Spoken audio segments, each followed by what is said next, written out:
Se esse entendimento do TCU prevalecer, a economia brasileira vai ter sérios problemas.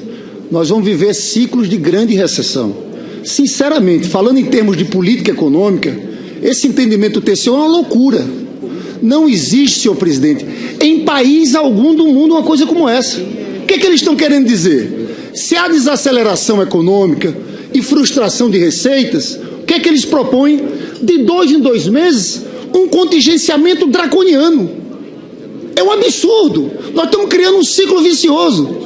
Desaceleração econômica, aí tem frustração de receita e mais cortes, que vai aprofundar a desaceleração econômica.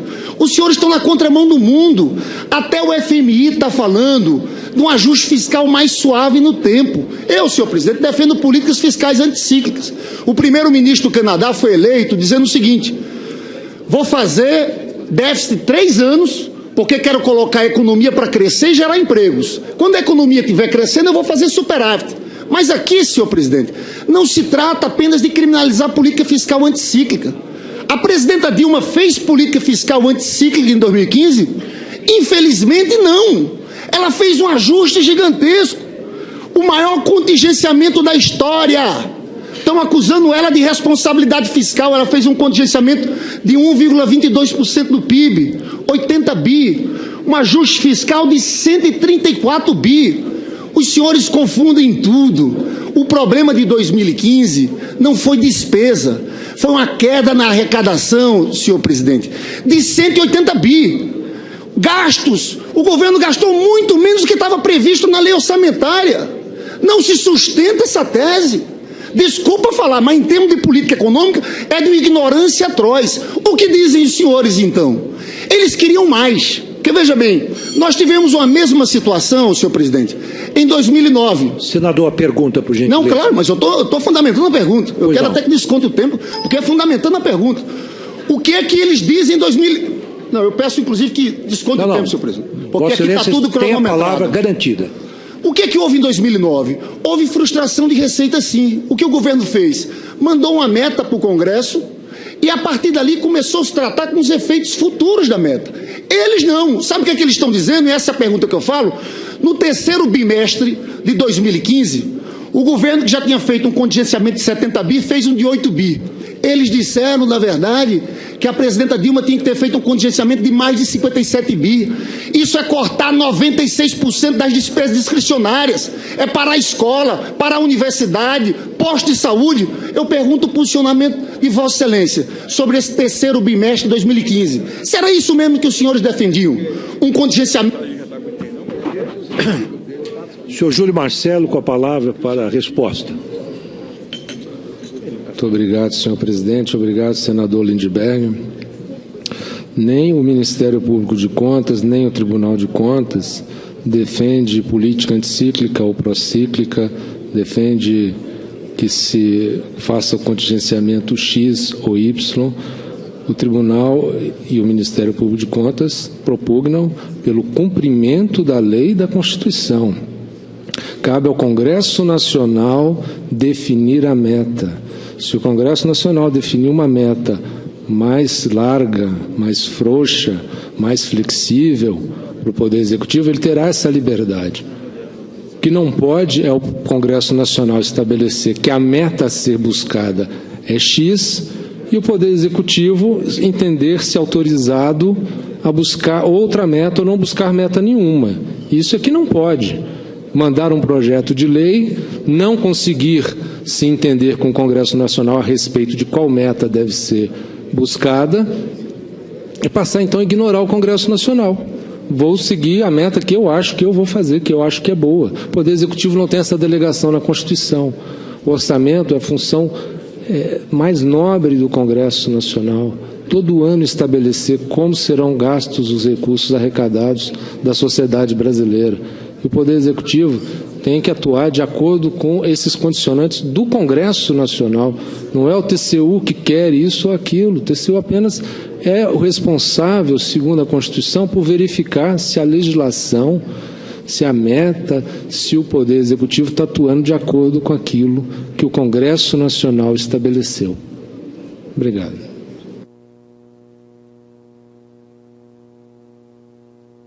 Senador, ele ficou dentro do tempo de 3 minutos. Vossa Excelência continua com a palavra, senador Lindenberg. Vossa Excelência não me respondeu, fugiu da pergunta. Porque Vossa Excelência já falou isso na comissão. O que eles queriam, senhor presidente, era que no terceiro bimestre, ao invés do contingenciamento de 8 bi, eles queriam, na verdade, um contingenciamento de mais de 57 bi. Pelos senhores, pela sua tese, 96% das despesas discricionárias teriam que ser cortadas. Eles querem introduzir no país o shutdown, que existe nos Estados Unidos de forma trágica.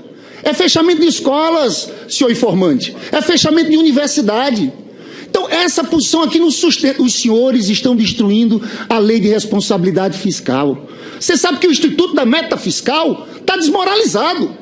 Assumiu o Temer e o que ele fez? Colocou a meta de 170 bi, porque ele não quer ser importunado pelos senhores, não quer passar por um processo de impeachment. Todos os jornais, eu pego aqui, senhor presidente, uma matéria do jornal Valor Econômico da jornalista Leandra Pérez. A decisão dos ministros do TCU mirava dificultar novas manobras e exigir maior precisão dos governos na execução orçamentária anual. Mas, na prática, produziu algo bem diferente. Um sistema que incentiva metas frouxas e superdimensionadas. Com a imprevisibilidade atual da Receita, que é isso que aconteceu, o governo federal colocará uma meta suficientemente ampla que lhe garanta não ser acusado futuramente pelo TCU de estar praticando pedaladas fiscais.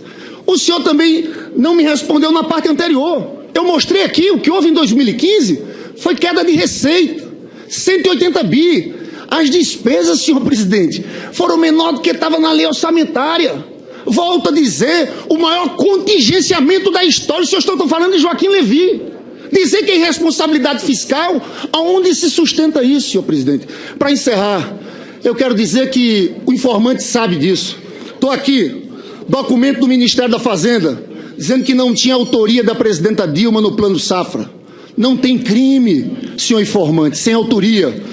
Banco do Brasil, dizendo que não tinha autoria. Isso aqui do governo Temer, viu?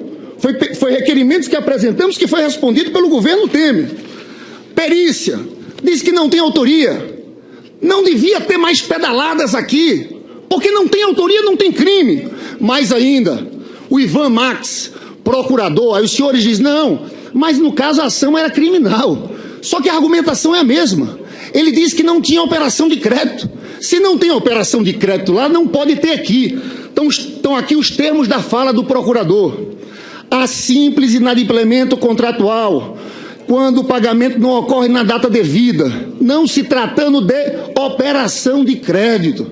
E para finalizar, senhor presidente, o senhor sabe também que no caso do decreto, não há dolo da presidência da República, porque passou por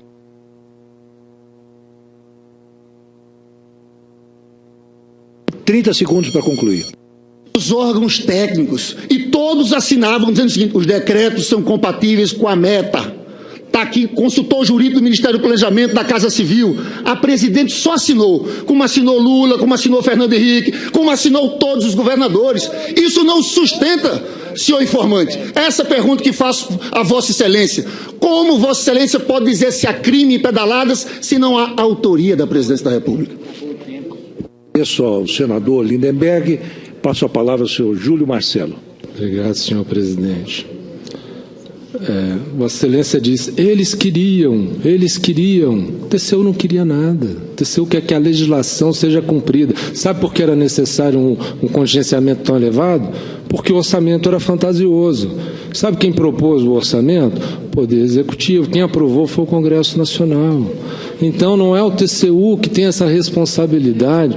Vossa Excelência está querendo passar para o TCU uma responsabilidade que não cabe ao TCU como órgão de controle. Não é ele que define a meta. Vossa Excelência diz, o novo presidente estabeleceu a meta, não foi ele que estabeleceu, foi o Congresso Nacional.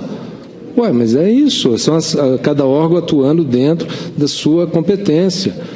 muito humildemente, o que desmoraliza a meta é a meta ser estabelecida e não ser cumprida, não ser observada e disso não decorrer nenhuma consequência. Se há uma frustração de receita, o Congresso Nacional tem que rever a meta, mas é o Congresso Nacional que tem que rever a meta.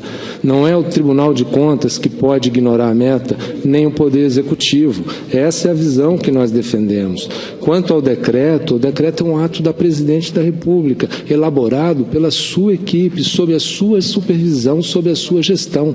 Se a Presidente da República não tiver responsabilidade sobre decreto, sobre medida provisória, porque foi elaborado pela sua equipe, ela não vai ter responsabilidade sobre nada. Essa é uma tese da irresponsabilidade do governante. E sobre o caso do dolo, a minha convicção é de que há dolo. A minha convicção é de que o dolo grita nos altos e que esses fatos de descumprimento da legislação com o não pagamento das equalizações aos bancos não é feito sem um comando. E quem detém o comando é a Presidente da República. Essa é a minha convicção. Muito obrigado. Agradeço.